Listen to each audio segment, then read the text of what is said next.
Each week, American History TV's American Artifacts visits museums, archives, and historic places. And coming up next, a visit to the National Security Archive at George Washington University to learn about the history of the Freedom of Information Act.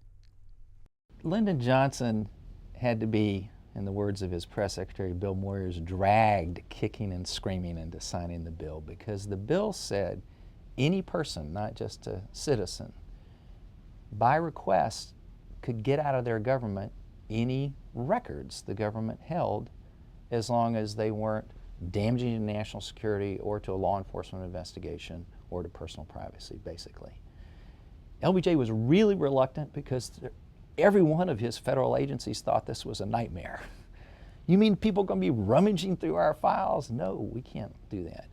But Bill Moyers helped the newspaper editors especially to marshal their arguments about how we really are in favor of open government. One of the fascinating things we found was that Bill Moyers had actually written a really nice signing statement for President Johnson, where Moyers has this ringing language. This legislation springs from our most essential principles.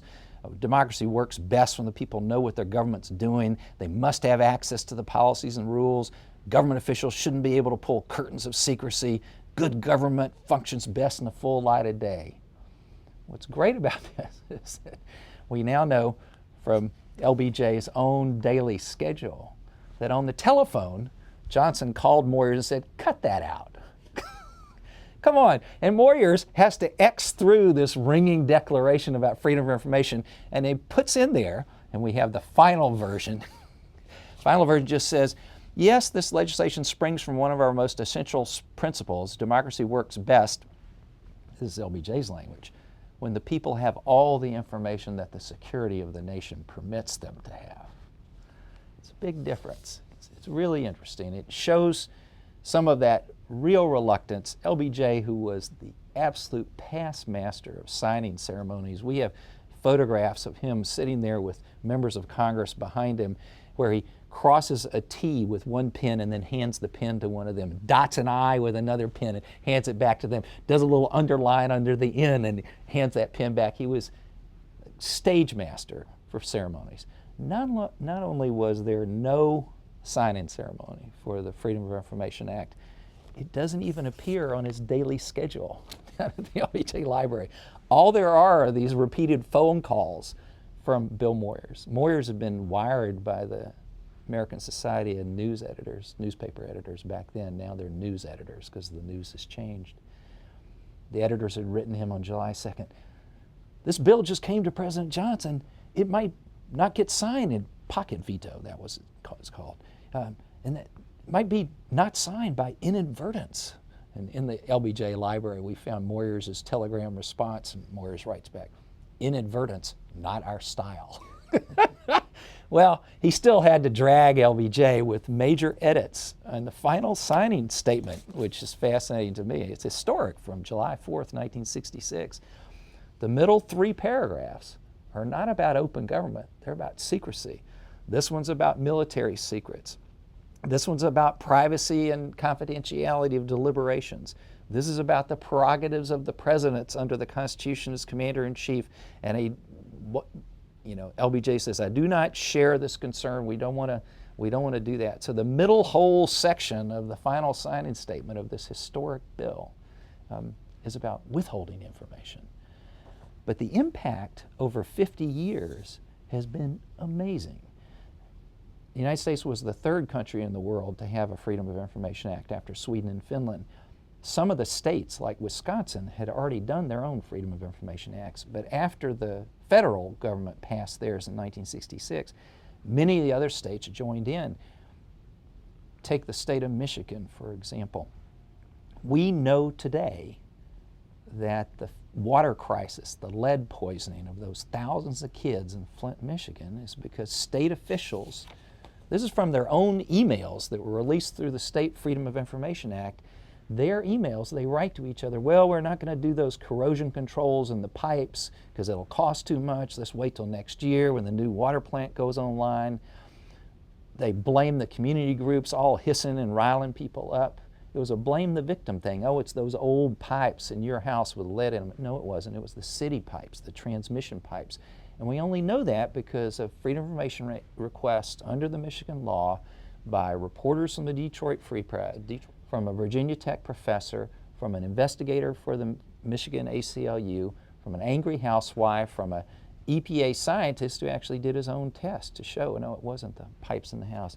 Once these emails came out, boom, within 5 days the city switched back to Detroit water and those rates of lead poisoning started to drop. There are a lot of heroes in this. Freedom of Information wasn't the only clue, the only silver bullet.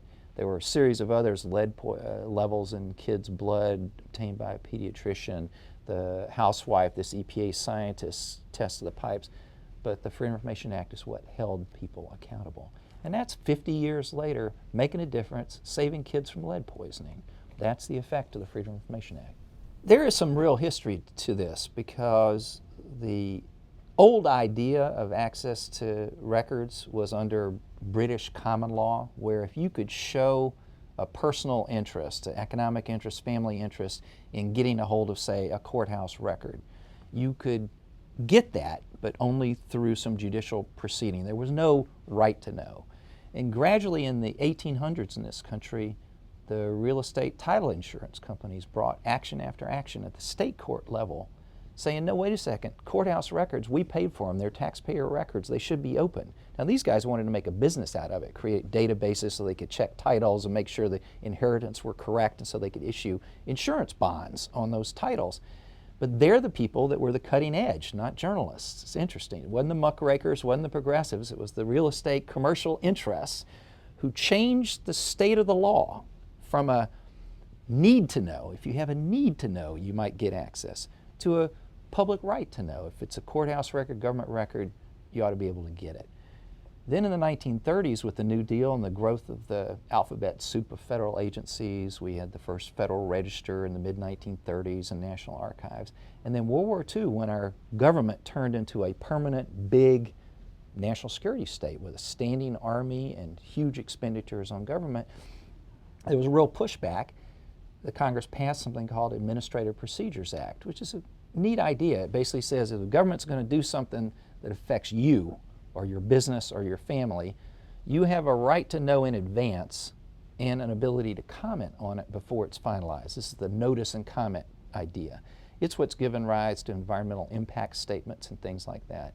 But in that Administrative Procedures Act, there was a little provision that was supposed to open up government records, but it didn't. So in the 1950s, a crusading Democratic congressman named John Moss from Sacramento, California, he was assigned to some podunk committee, I think it was Post Office Civil Service Subcommittee, and he tried to get information out of the Eisenhower administration, and they stonewalled him. And so he came up with this idea, well, maybe we need a particular statute that says we have a right to know. There's some presumption of disclosure unless the government can show a real damage from the release of the document. We should be able to get it. He never could get that passed in the 1950s. There was a Republican president, a lot of pushback. Get into the 1960s, you have a Democratic president, especially after Lyndon Johnson's landslide in 1964, you had a number of Republican members of Congress who kind of got interested in this idea as a way to sort of rein in some presidential power, some executive power. And so John Moss had been a lonely crusader all this time. All of a sudden he picked up this bright young Illinois congressman as a co-sponsor, a guy named Donald Rumsfeld. Rumsfeld's statement on the floor of the House in 1966 is a pretty good explanation of why the bill then became a real majority bill. Rumsfeld said, government's gotten so big, it's involved in so many different pieces of our life, in our commercial life, industrial life, personal lives.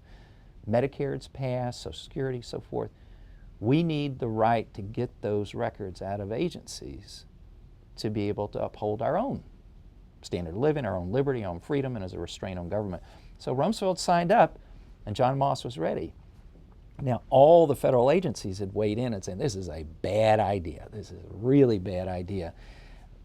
But the news editors had really mounted a major editorial campaign and turned it into, well, is Johnson going to be secretive, or is he going to stand for open government. And they converted Bill Moyers, very influential. He's the press secretary to Johnson, but almost like the son Lyndon Johnson never had. And Moyers became convinced and convinced his boss.